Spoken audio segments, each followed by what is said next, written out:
Bonjour tout le monde pour une nouvelle vidéo pour le 10 août. Alors aujourd'hui, on va parler de trois choses. Donc le goutte à goutte que j'ai mis, là pour l'instant c'est un essai, donc avec un programmateur que j'ai acheté qui fonctionne avec l'application Smart Life.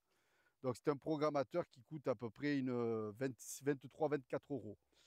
Donc du coup on va parler de l'arrosage, de la production solaire. Donc grâce à ce système, je pourrais programmer mon arrosage et aussi l'avantage du goutte à goutte, c'est aussi au niveau du mildiou. Pourquoi? Parce que le goutte à goutte va asperger ce qu'il faut au niveau de la racine et pas humide au niveau de la terre. Donc moi, je ne paille pas. Maintenant, chacun voit comme il veut.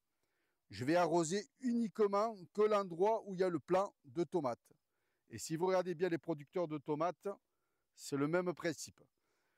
Donc du coup, je vais parler de ça, de l'oignon de Toulouse que j'ai enlevé, que je vais peser parce que c'est plus facile de peser l'oignon, de voir l'idée à peu près par rapport à la caméra au niveau de l'oignon et de l'oignon espagnol vert. Donc aujourd'hui, je vais parler de ça. Bon, donc du programmateur. Donc il est vendu dans une petite boîte comme ça. Alors sachez que je ne travaille pas pour personne, je le fais uniquement pour voir qu'est-ce que ça donne et pour vous. Bon, du coup voilà, le programmateur est tout en plastique, donc voir dans la durée. J'ai contrôlé, bon, au niveau des piles, c'est pas mal. Il y a un joint, donc ça, c'est pas mal pour l'instant. Donc, le programmateur, il y a plusieurs raccords. Donc, voilà, donc il y a le raccord ici, il y a un filtre. Donc, ça se met comme ça à la tête du robinet. C'est un vis tournant. Donc, je vais vous expliquer comment il faut le brancher.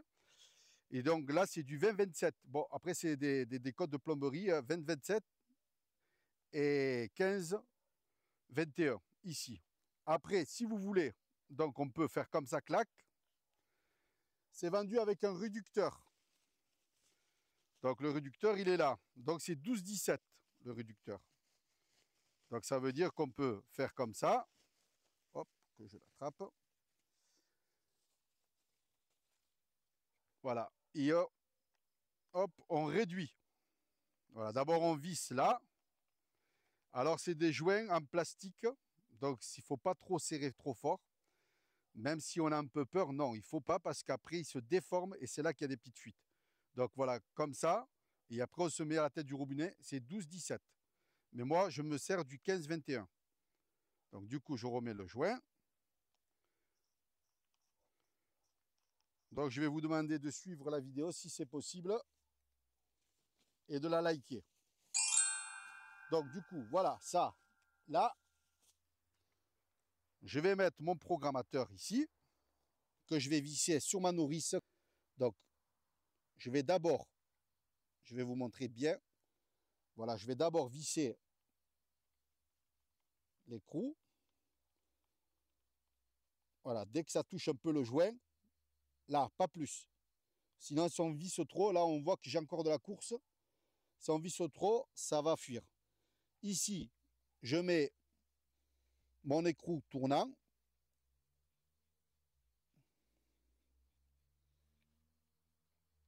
Je visse mon écran tournant. Dès que ça prend une pression, juste un peu. Et après, je verrai si je dois serrer un peu plus fort. Donc, après, si vous voulez, j'ai acheté des espèces d'agrafes. Donc là, c'est pour faire des tests hein, l'année prochaine. Alors, sachez qu'ici, il y a 25 mètres de long. Donc, ça fait 25 et 25, 50 mètres de long. Le goutte à goutte, il est prévu pour 3,5 bars pour 5 litres par heure. Tout dépend de la pression. Ici, le ballon suppresseur que j'ai mis là, je l'ai réglé à 4 bars, en sachant que plus vous tirez de l'eau, comme ici pour les fraisiers au niveau du goutte à goutte, moins vous avez de pression. C'est comme ça que ça fonctionne. Après, je vous ai expliqué aussi, donc ça, une agrafe que j'ai mis là, c'est du tuyau assez rigide, quand même assez bien, il se déroule très très bien le goutte à goutte. Les goutteurs sont déjà pré-percés, donc tous les 30 cm. Alors un conseil que je vous donne, bon là ça a été planté, L'année prochaine, si vous mettez du goutte à goutte, vous placez d'abord vos tuyaux et après, vous placez vos pieds de tomates tous les 60 centimètres. Donc, le goutte à goutte est prévu tous les 30. Donc, on ne peut pas, voilà, par exemple, là, il y a un goutteur. Ici, il y a un goutteur 30 et là, on arrive ici. Donc, j'arrive pas pile poil au niveau de des trucs. Mais bon, on va faire des tests. Donc, du coup, ça, la graffe, c'est fini. Ça, j'ai acheté. C'est des, bon, voilà, ça, c'est des manchons pour si vous avez le tuyau qui est cassé pour manchonner. Là, c'est des fins. Je vais vous expliquer à la fin du goutte à goutte. On met ça à la fin du goutte à goutte pour boucher. C'est un bouchon, hein, d'accord? Donc, il y a des coudes. Il y a pas mal de trucs, pas mal. Bon, là, un thé. Donc, je vais vous expliquer aussi que, bon, voilà, par rapport au thé, moi, je vais me brancher ici, comme ça. Et après, au milieu, bon, l'année prochaine, j'en ferai beaucoup moins de pieds de tomates. J'en ai eu trop. J'en planterai que 30, 34 pieds de tomates. Donc là, par exemple, je vais couper la ligne. Je vais vous expliquer. Bon, voilà. Donc, du coup, je mets mon raccord ici. Je dévisse la partie ici. À faire attention, il y a un jouet. Voilà. Donc ça va très très bien. Hein. Hop, on manchonne. Hop, doucement de ne pas le plier. Voilà, à peu près. Bon, après, je l'arrangerai mieux. Donc, je viens ici.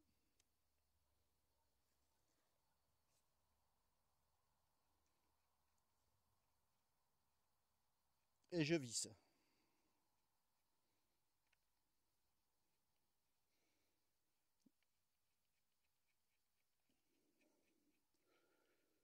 Voilà.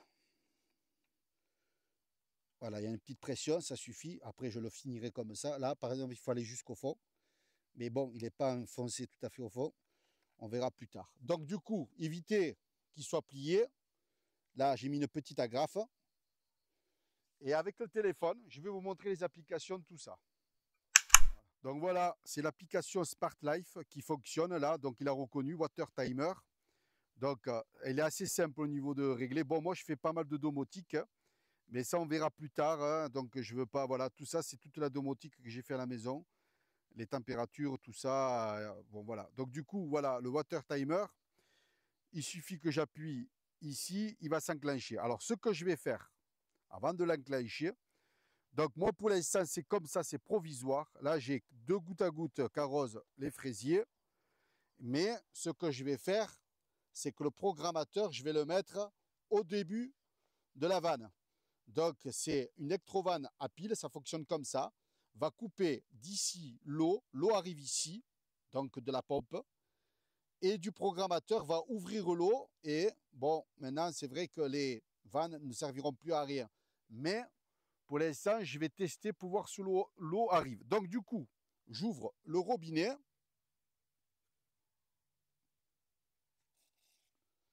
Voilà. Là, ça va, ça ne fuit pas. Et là, à partir de là, comme on voit Water Timer, je vais. Donc, vous avez soit un bouton en marche forcée, ou soit quand il est réglé lui-même, je vais l'appuyer d'ici. Voilà. Vous entendez le goutte à goutte? Voilà, la pompe se déclenche. Donc voilà, tout ce système est fait par la production solaire. Donc ici, comme j'ai expliqué, il n'y a pas de Wi-Fi, c'est du Bluetooth.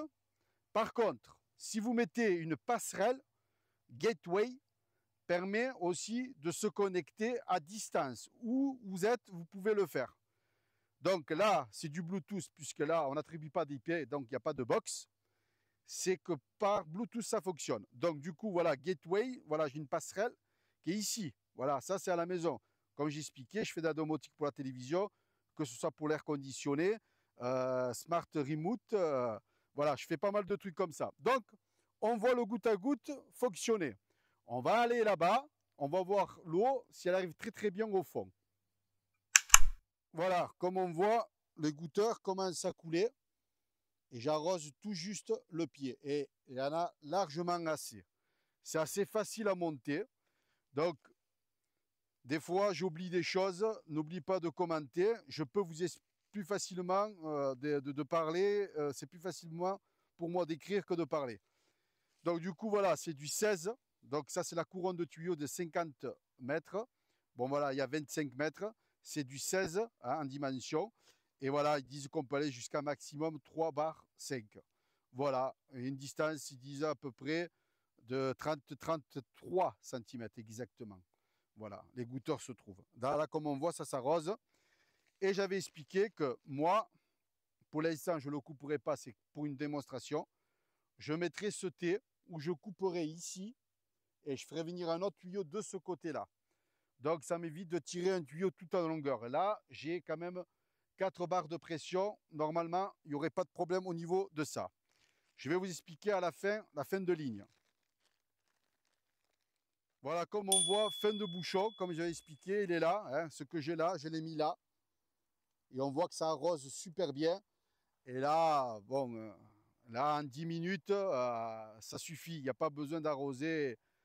Et comme j'avais expliqué, trop d'eau, on gaspille de l'eau pour un rien. L'humidité fait que le mildiou, alors aussi, il n'y a pas que l'arrosage du pied, c'est aussi, comme j'expliquais, le matin, il y a la rosée du matin et l'humidité fait que le mildiou se met. Donc la rosée du matin jusqu'à 9 heures, le feuillage est mouillé. Comme j'ai expliqué, donc du coup moi, là les tomates, là j'en ai un, là-bas j'ai perdu quelques pieds, mais dans l'ensemble j'en ai des tomates. Donc ce que je vais faire, je vais commencer à cueillir les tomates à peu près, on va dire comme ça, au niveau des couleurs, pas tout à fait rouges. Donc j'ai un deuxième frigo et je vais les mettre parce que jusqu'au gelé, de toute façon des tomates en novembre, elles n'ont pas le même goût que maintenant. Hein. Ça c'est sûr et certain. Hein. On se rapproche même en novembre ou octobre à des tomates du commerce. Alors, c'est pas une critique au niveau des tomates du commerce, mais ça n'a rien à voir au niveau du goût. Alors maintenant, ce que je vais faire, c'est commencer à récolter des tomates que je vais mettre dans le frigo. Voilà les pieds de tomates. Elles ont vachement monté au niveau du pied de tomate. Donc là-dessus, comme j'ai expliqué, il y a quelques variétés qui tiennent le mildiou. Voilà, donc celle-là, c'est de la Setia. Comme on voit, il y a de la grosse tomate. Et après, de l'autre côté, j'ai perdu quelques pieds. Bon, c'est surtout l'arrosage, comme on voit, se déroule très très bien au niveau de l'arrosage. Voilà, donc on va voir la suite où je vais cueillir les melons espagnols verts et l'oignon de Toulouse que je vais peser pour voir le poids de l'oignon et du melon espagnol vert, le sapo. Voilà l'oignon, donc bien sûr j'ai tout enlevé, je l'ai mis à sécher, j'en ai laissé un pour vous montrer. Donc je l'enlève comme ça, quand il est comme ça, c'est fini. Donc voilà, il reste encore un peu de racine. Donc il est assez gros comme oignon, que je vais peser hein, par curiosité à peu près, et en même temps ça permet de le voir plus facilement pour peser que de visuel. Voilà, je ne trouvais pas le mot. Donc on va aller voir l'oignon. L'oignon rouge de Toulouse, alors il est très bon, mais il ne se conserve pas beaucoup. Donc du coup, regardez, hop, celui-là, je vais l'enlever. On va aller le peser. J'ai ma petite caisse là. Regardez comment il est joli. Hein. Alors je l'ai mis à sécher. Là, on va faire ça. Et on va le peser. Voilà, là, ça ira. Bon, après, il y en a encore hein, des gros, il y a des moyens. Mais en général, ça va.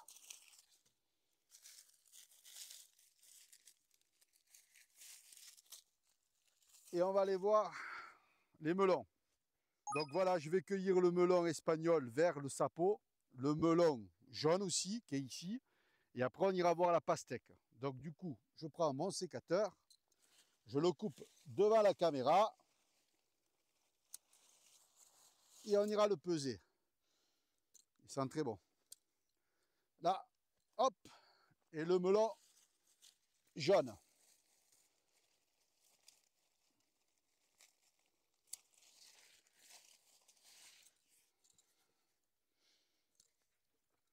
Et un autre melon vert espagnol. Alors il y en a hein, beaucoup, hein. Mais pour l'instant je vais attendre. Là, il a jauni, on voit que je peux le cueillir. Voilà. Et on va aller voir la pastèque. Donc celle-là, elle est bien pleine. Il y en a une autre, mais je vais attendre encore un peu. Elle est assez grosse. Je ne sais pas si on la voit de la caméra, mais je vais attendre encore un petit peu. Donc du coup, on va aller peser ça, l'oignon pour par curiosité. Et la pastèque. Donc voilà, je vais peser l'oignon par curiosité. Je voulais savoir. C'est plus facile de le voir au poids. Donc voilà, j'ai un oignon. Je suis à 535. Voilà, un peu plus d'un demi-kilo. Donc je le repose là, par curiosité. Je reprends le deuxième. Voilà, je suis à peu près presque pareil, 530. Voilà, 530 grammes. Là,